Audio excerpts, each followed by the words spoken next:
So for our nursing care plan on car seat safety, our nursing diagnosis would be deficient knowledge related to lack of information about proper car seat safety, as evidenced by caregivers' verbalization of uncertainty regarding car seat installation and age-appropriate use. So for our short-term goal, we'll have the caregiver verbalize correct knowledge of age-appropriate car seat safety and demonstrate proper installation before discharge.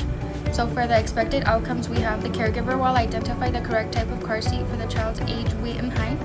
The caregiver would demonstrate correct car seat installation with return demonstration, and caregiver will state at least 2 reasons why proper car seat use is essential for injury prevention. And then above my head, we have the interventions, and then right next to that is the rationales. And to evaluate these, we would have our caregiver correctly demonstrate car seat installation. The caregiver verbalize correct car seat safety practices appropriate to child's developmental stage, and risk of injury due to improper use of car seat is reduced. And for our second diagnosis, we have risk for injury related to improper or lack of use of age-appropriate car seat restraint system. The long-term goal for this would be to have the child remain free from injury related to car seat misuse during transport, as evidenced by consistent use of properly installed age-appropriate car seat. And the interventions and rationales are on the bottom right. To evaluate these, the child is going to be observed or reported to be consistently restrained in appropriate car seat, no injuries related to transport documented, and the caregiver reports confidence and consistency in safe car seat practices. And that's all for our care plan. Hi everyone, I know you're bored, but I have to talk about Texas car seat laws and why they matter. So bear with me. Car crashes are the leading cause of injury for children, so Texas laws have specific rules to keep kids safe. First, children under age of 2 must ride in rear-facing car seats, unless they exceed the height or weight limit. This position best protects their head, neck, and spine. Next, once they grow out of that seat, they move to a forward-facing seat with a harness and should stay in as long as possible. After that, kids use a booster seat until they are at least 8 years of age, or 4 feet tall and 9 inches. Finally, once they meet those limits, they can use a regular seat belt, but it must fit correctly.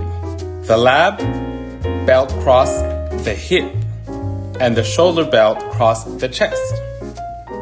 Drivers who don't follow these laws can face fines up to $250, but more importantly, car seats reduce the risk of fatal injury by more than 50%. And always install car seats properly and never place a rear-facing seat in front of the airbag, okay? Because then, death. Okay, bye.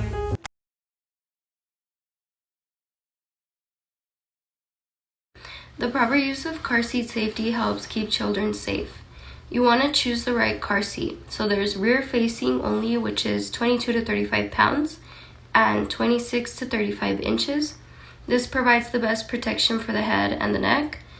There's convertible car seats. They can be converted to facing forward up to 40 to 50 pounds and have the 5-point harness. This attaches at the shoulders and then the hips and goes in between the legs.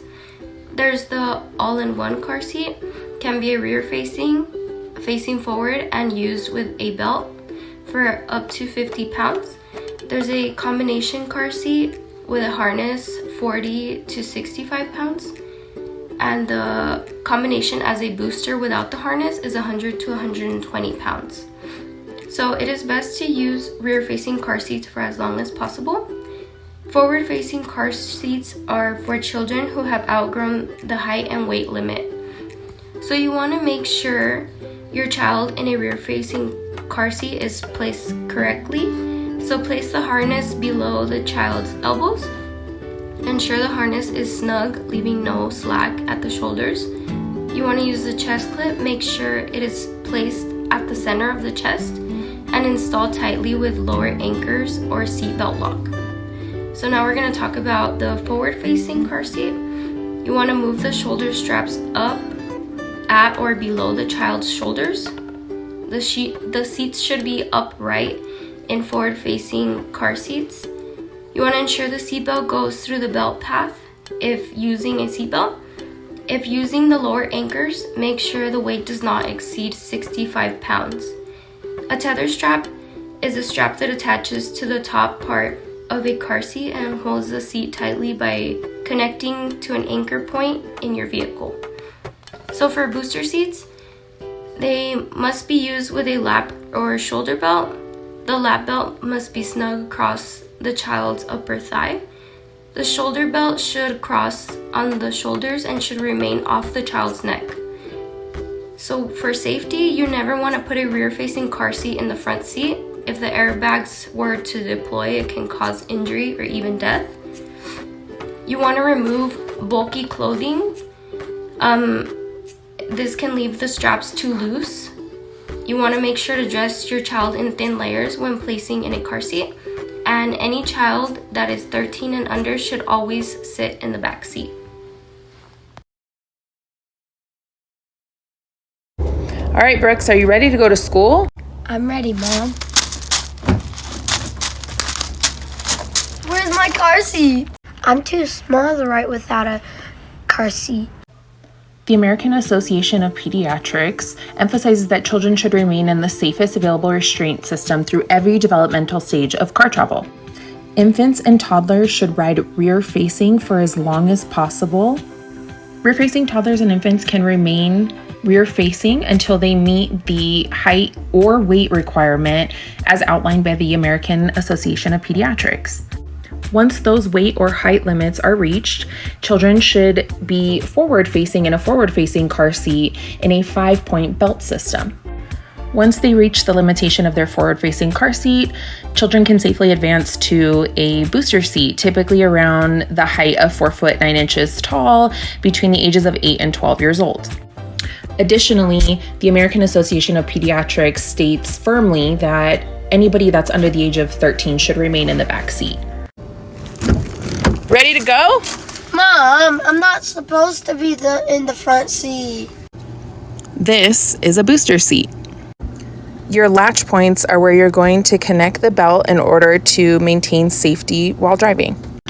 Once your latch points are attached, you need to pull the straps taut in order to maintain no more than 1 inch of movement back and forth.